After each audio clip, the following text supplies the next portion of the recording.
अस्सलाम वालेकुम जी, कैसे हैं आप सब। मैं बिल्कुल ठीक हूँ। सबसे पहले तो मेरी तरफ से जुम्मा मुबारक, आज है जुम्मा। और प्लीज़ मुझे अपनी दुआओं में याद रखिएगा।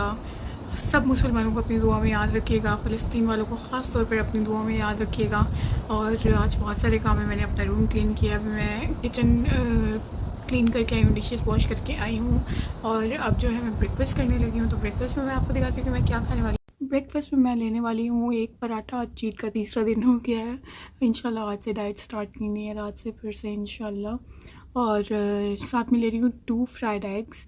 और ये जो है ना 1 टेबलस्पून घर के बने हुए बटर में बनाए। सो ये घर का जो बना हुआ बटर होता है ना, वाइट बटर, ये फैट नहीं करता। और साथ में चाय। ये फ्लावर्स मैंने रात को बुके में से निकाल के इस तरह वास में डाल दिए थे। एक्चुअली वास में पूरे नहीं आ रहे थे, तो ये मेरे पास एक बड़ा जग पड़ा हुआ था, इसमें डाल दिए थे। लेकिन इतने ज़्यादा ये खिल गए हैं और इतने प्यारे लग रहे हैं और बड़े भी हो गए हैं माशाल्लाह। ये वाइट वाले स्पेशली बहुत प्यारे लग रहे हैं। ये देखते ही मुझे अपने हस्बैंड का एहसास होने लगता है, याद आने लगती है और ज़्यादा। अल्लाह पाक हमें जल्दी से मिला दे और हमेशा खुश रखें एक साथ, आमीन। प्लीज़ डोंट फॉरगेट टू से माशाल्लाह, क्योंकि मुझे और उनको नज़र बहुत जल्दी लगती है। सो यस, सेकेंड मील में मैं लेने लगी हूँ चने, बॉइल्ड राइस, साथ में लॉट्स ऑफ सैलड्स एंड रायता। इस वक्त तो रात के 3 है। मुझे थोड़ी भूख लग गई क्योंकि मैं शाम में खाना खा के सो गई थी। बहुत ज़्यादा नींद आ रही थी, नींद बहुत डिस्टर्ब हुई हुई है। और मैं रात को 10:30 की उठी हुई हूँ। 4 बजे सोई थी, 10:30 उठी। और उसके बाद से जो है ना मैं बस भूखी हूँ। सिर्फ दही खाया था 1 बॉल। और अब 3 बजे हैं तो मुझे भूख लग रही है। सो मैं ये केक खाने लगी हूँ क्योंकि मैंने अभी तक ये अपना केक हिस्सा नहीं खाया। सो मैंने सबको बोला हुआ था कि ये वाला हिस्सा मेरे लिए ही रखना जिस पर लिखा हुआ है मेरी जान। तो ये मैंने ही खाना है। सो ये मेरा रखा हुआ था फ्रिज में। सो अब मैं ये केक खाऊंगी और साथ में पीऊँगी एक छोटा कप दूध का। हमने नेस्ले को फुल लॉन बायकॉट कर दिया हुआ है। नेस्ले के जितने भी प्रोडक्ट्स हैं, बेशक हम काफ़ी सालों से यूज़ करते आ रहे हैं और आदत हो चुकी थी उसकी बहुत ज़्यादा, लेकिन हमारे गज़ा के मुसलमान बहन भाइयों से, बच्चों से, बूढ़ों से आगे कुछ भी नहीं है, कोई ब्रांड नहीं है, ठीक है। तो हम जो है ये जापान का ब्रांड यूज़ कर रहे हैं। ये वाला मिल्क यूज़ कर रहे हैं इस ब्रांड का, ठीक है। और ये 100% हलाल है। और जितने भी जो भी बॉयकॉट करने वाली चीज़ें हैं, जिनका पता है, जिनका नहीं पता, उन पे रिसर्च लगा रहे हैं। और उनको भी आहिस्ता आहिस्ता जिनका पता चल रहा है कि हाँ जी ये प्रोडक्ट्स उनकी हैं, तो उनका भी बॉयकॉट चल रहा है साथ साथ। इंशाल्लाह हमेशा लाइफ टाइम के लिए अब आप हमें यही देखेंगे कि हम इंशाल्लाह इनके ही प्रोडक्ट्स यूज़ करेंगे, या जो ब्रांड्स उनको सपोर्ट करते हैं हम वो बिल्कुल भी यूज़ नहीं करेंगे। जिनका नहीं पता गलती से यूज़ हो जाए उसके लिए माज़रत, लेकिन पूरी कोशिश है, पूरी रिसर्च है। जैसे ही रिसर्च में आता जाता है कि ये ब्रांड उनका है तो उसका बॉयकॉट होता जाता है, उसकी जगह ऑल्टरनेट लेके आया जाता है। वो मैं साथ साथ आपके साथ वीडियोस में भी शेयर करती जाऊँगी। एक तो मैंने जब से डाइट स्टार्ट किया, मतलब हेल्थ ईटिंग स्टार्ट किया, वेट कम करना शुरू किया ना, मेरे माइंड में ये होता है मैं वीक में सिर्फ 1 दिन चीट डे करूँगी। लेकिन मेरा हमेशा चीट डे जो है ना 3-4 दिन पे चला जाता है, या 1 वीक तक चला जाता है। तो अपने आप को वापस ट्रैक पर लेके आना बड़ा मुश्किल होता है चीट डे करके। मतलब दिन ऐसे गुजर जाता है, पता ही नहीं चलता। आपको ऐसा लगता है आपने अपनी मर्ज़ी का बहुत कम खाया। क्योंकि डाइट कर कर के, हेल्दी ईटिंग कर कर के टमी इतना श्रिंक हो गया होता है कि जब आप चीट भी करते हो तो इतना थोड़ा सा खाया जाता है, आपका दिल कर होता है आप खाओ, लेकिन खा नहीं पाते। उसके अलावा अब पहले 8 को मेरी बर्थडे थी, 9 को हस्बैंड ने सरप्राइज़ दे दिया, और 10 को वो 2 चीट डे हो गए, आज 10 भी। और मैंने कहा चलो बस अब चीट डे जो है ना आज ही कर लेते हैं, कल से नहीं करेंगे। फिर मुझे याद आया कल मेरी लेज़र अपॉइंटमेंट है, उसके लिए मुझे बहुत ज़्यादा एनर्जी की ज़रूरत होती है। सो इंशाल्लाह फिर से डाइट स्टार्ट करते हैं। अब मैंने जो है ना हाँ मैं बहुत थोड़ा रही हूँ, बहुत जो भी मैं खा रही हूँ मैं आपको वीडियोस में दिखा रही हूँ। अगर नहीं दिखा पा रही तो मैं आपको बता रही हूँ कि मैंने क्या खाया था। बट मुझसे इतना खाया नहीं जा रही है। जो केक भी मैंने आपको दिखाया बहुत ज़्यादा था।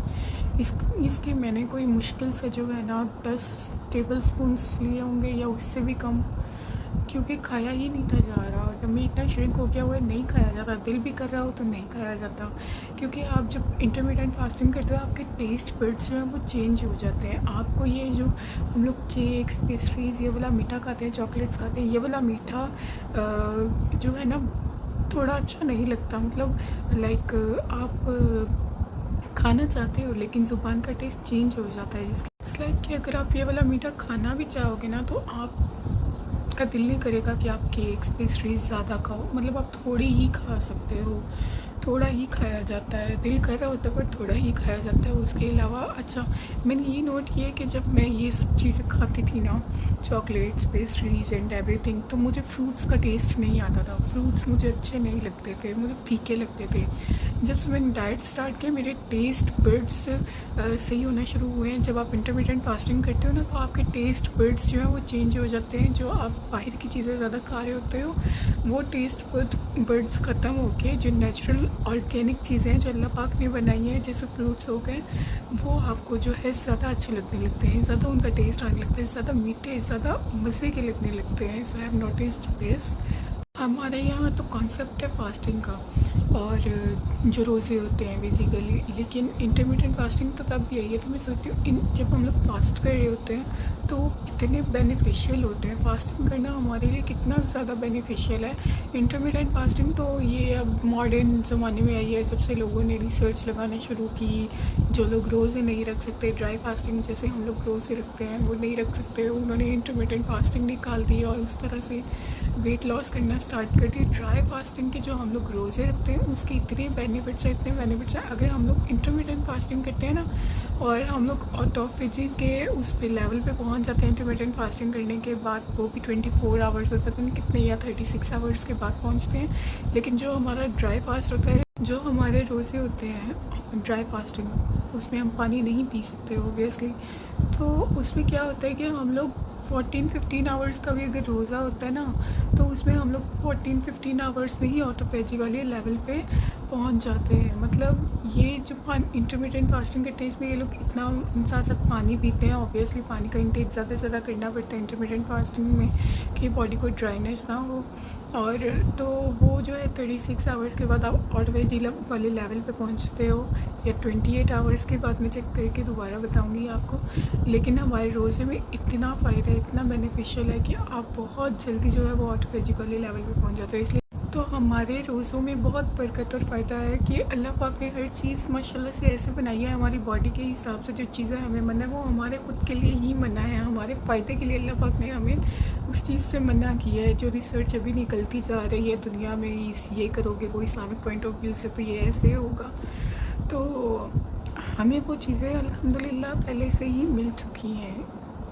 और उसके अलावा क्या बात करनी थी, मुझे एक और बात करनी थी आप सबसे, मैं क्यों भूल जाती हूँ। शॉर्ट टर्म मेमोरी लॉस कचनी पार्ट 2, बल्कि मुझे लगता है कचनी तो फिर भी 15 मिनट बाद भूलता था, मैं तो 5 सेकंड बाद भूल जाती हूँ। अच्छा, तो बात ये करनी थी, याद आ गई कि अगर आप चाहते हो आपका वेट बहुत तेज़ी से कम होना शुरू हो जाए, तो आप ना ये करो, रोज़े रखना शुरू कर दो। लेकिन रोज़ा खोलने के बाद ये नहीं करना कि आप पकौड़े समोसे सारी ऑयली चीज़ें, सारी बाहर की चीज़ें खा रहे हो।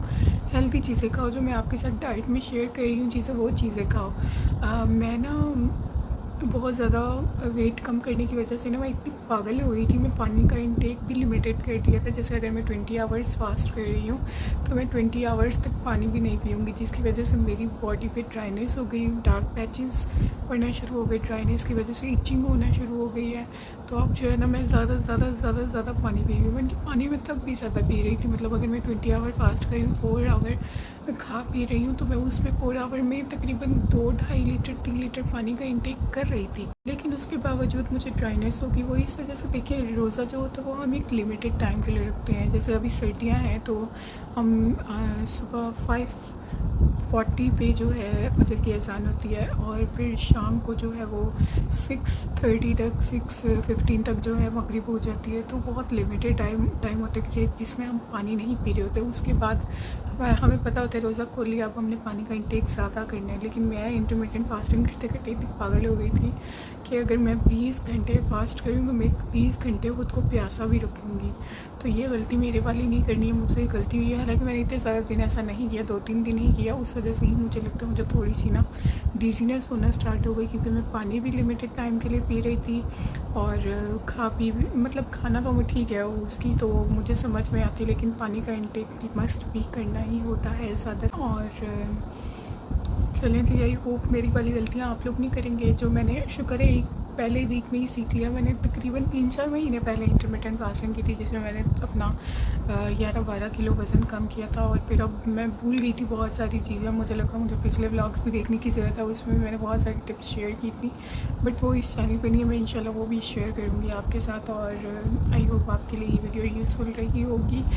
मेरे चैनल को सब्सक्राइब ज़रूर करिएगा, लाइक कमेंट शेयर, और क्या बोल रही हूँ मैं, मेरी वीडियो को लाइक कमेंट शेयर, चैनल को सब्सक्राइब जरूर करिएगा।